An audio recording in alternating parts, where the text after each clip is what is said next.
Friends, आप देख रहे हैं भव्या हेल्थ केयर। तो दोस्तों, वीडियो में आगे बढ़ने से पहले अगर आपने हमारे चैनल को अभी तक सब्सक्राइब नहीं किया है तो इसे आज ही सब्सक्राइब करें और बेल आइकन को प्रेस करें ताकि आपको मिल सके हमारी वीडियो सबसे पहले। Hello everyone, welcome to Bhavya health care और मैं हूं आपकी दोस्त भव्या। तो दोस्तों, आज की इस वीडियो में हम बात करेंगे कि जो हमारा न्यू बॉर्न बेबी होता है वो किन किन रीज़न से ज़्यादा रोता है। अक्सर हम पेरेंट्स ने ये मिथ फैलाया हुआ है कि अगर हमारा बच्चा रो रहा है तो उसको भूख लगी है, पर ये एक एक्चुअल रीज़न नहीं है, क्योंकि ज़रूरी नहीं कि बच्चे को भूख लगे वो तभी रोए। और भी कई सारे रीज़न्स हो सकते हैं जिससे कि हमारा नवजात शिशु रोता है।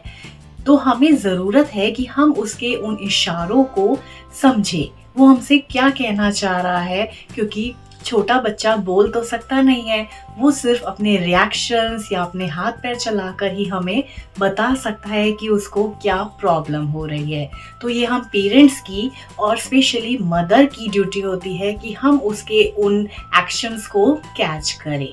तो इस वीडियो में हम आपको कुछ ऐसे ही और रीजंस बताने जा रहे हैं जिससे कि हमारा न्यू बॉर्न बेबी परेशान होता है और चिड़चिड़ा हो जाता है और उसे किसी एक्टिविटी को करने का मन नहीं लगता, ना वो सो पाता है ना खा पाता है। तो देखते हैं कि क्या और रीजंस हो सकते हैं। So let's get start and watch this video. सबसे पहला रीज़न ये है कि बच्चे को भूख लगना। ये सबसे टॉप प्रायोरिटी का रीज़न हो सकता है। जी हाँ, तो आप इसको सबसे पहले माइंड में लाइए कि आपके बच्चे ने कब फीड लास्ट टाइम लिया था, या 1 घंटे पहले या आधे घंटे पहले उसने कब फीड लिया था। तो ये आपको उसका रूटीन बनाना पड़ेगा जिससे कि आपको याद रहे कि आपके बच्चे को अब आपको कब फीड कराना है, क्योंकि अगर बच्चा भूखा होगा तो उसे नींद भी नहीं आएगी और वो सोने के लिए बेचैन होता रहेगा। अगर उसका पेट भरा होगा तो वो आराम से 1 या 2 आवर की नैप ले सकता है। सबसे पहले आपको ये देखना है कि आपके बच्चे ने लास्ट टाइम फीड कब किया था। नंबर 2 पॉइंट है सही ढंग से नींद पूरी ना होना। अगर आपके बच्चे की नींद सही ढंग से पूरी नहीं होगी तो भी वो काफ़ी चिड़चिड़ापन महसूस करेगा, क्योंकि बच्चों की नींद काफ़ी कच्ची होती है। थोड़ा सा शोर या कोई भी डिस्टर्बेंस होती है तो बच्चे जल्दी से उठ जाते हैं और नींद में डर जाते हैं। तो ऐसे में आपको ध्यान रखना है कि आपको साइलेंट एनवायरनमेंट बना के रखना है ताकि आपका बेबी पीसफुली सो सके। और आप देखेंगे कि बड़ों की कंपैरिजन में जो छोटे बच्चे होते हैं उनकी नींद काफ़ी ज़्यादा होती है, और कहा जाता है कि बच्चों को 24 घंटे में से कम 14 से 17 घंटे की नींद ज़रूर लेनी चाहिए। इससे आपका बच्चा जब उठेगा तो वो खुद ही फ्रेश फील करेगा और आपके साथ एंजॉय करेगा। तो आप उसकी नींद का ध्यान रखें। नंबर 3 रीज़न है बेबी को ओवर फीड कराना। अगर आपने अपने बेबी को ज़रूरत से ज़्यादा ओवर फीड करा दिया है तो भी आपके बेबी को सोने में दिक्कत हो सकती है और वो ज़्यादा रो सकता है, क्योंकि अगर बच्चे का पेट ज़रूरत से ज़्यादा भर गया है तो वो ना तो सो पाएगा ना ही वो कोई एक्टिविटी कर पाएगा। उसको खुद ही अपना पेट फूला फूला महसूस होगा। ये हम बड़ों के साथ भी होता है। अगर हम किसी दिन ज़्यादा खा लेते हैं अपनी पसंदीदा चीज़ तो हमसे लेटा नहीं जाता और हम बार बार करवटें बदलते रहते हैं। तो आप ध्यान रखें कि आपका बच्चा ओवर फीड ना करे।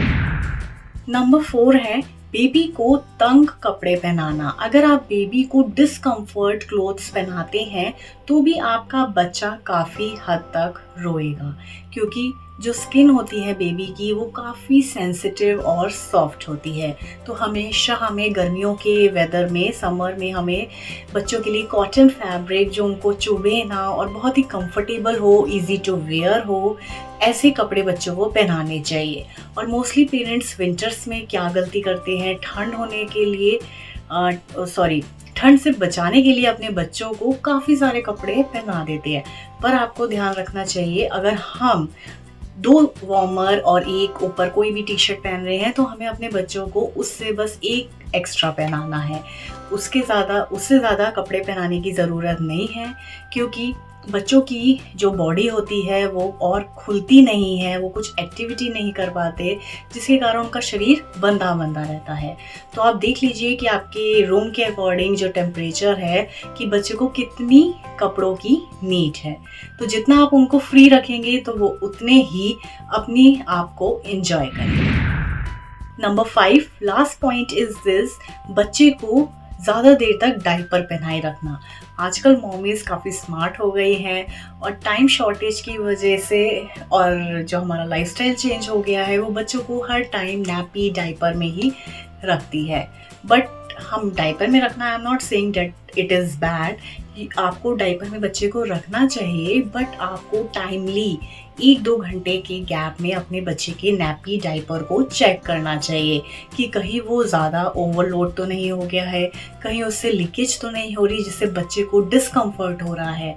अगर आप देखेंगे बच्चे ने डायपर काफ़ी देर तक पहन रखा है और उसने यूरिन पास किया है, तो वो डायपर काफ़ी भर जाएगा, इससे बच्चे को काफ़ी डिस्कम्फर्ट महसूस होगा।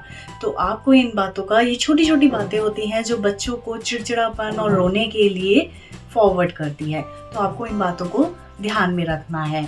अगर ज़्यादा देर आप डायपर उसे पहनाए रखते हैं तो उसको बॉडी पे रैशेस, स्किन एलर्जी, काफ़ी सारी प्रॉब्लम्स बेबी को फेस करनी पड़ती है। तो आप टाइमली उसकी डायपर को चेक करते रहें, अगर नीड है तो उसको आप दोबारा से चेंज कीजिए, इससे बच्चा भी हैप्पी रहेगा। तो दोस्तों, आज की इस वीडियो में हमने जानी कुछ ऐसी टिप्स जो काफ़ी कॉमन है, बट ये ज़रूरी है कि अगर आपका बच्चा रो रहा है तो ज़रूरी नहीं है कि वो भूख के कारण ही रो रहा है। ये सब पॉइंट्स, ये सब रीजंस भी हो सकते हैं जिससे कि आपका बच्चा परेशान है और रो रहा है। तो इन पॉइंट्स को आप ध्यान में रखें और अपने बेबी की हेल्थ का और उसकी हैप्पीनेस का पूरा ध्यान रखें। ऐसी ही और वीडियोस मैं आपके लिए लेकर आती रहूंगी। उसके लिए आप मेरे चैनल भव्या हेल्थ केयर को सब्सक्राइब कीजिए। Till then be healthy, be happy and be fit. और कोई भी क्वेरी है तो आप मुझे कमेंट सेक्शन में कमेंट कर सकते हैं। Till then be healthy.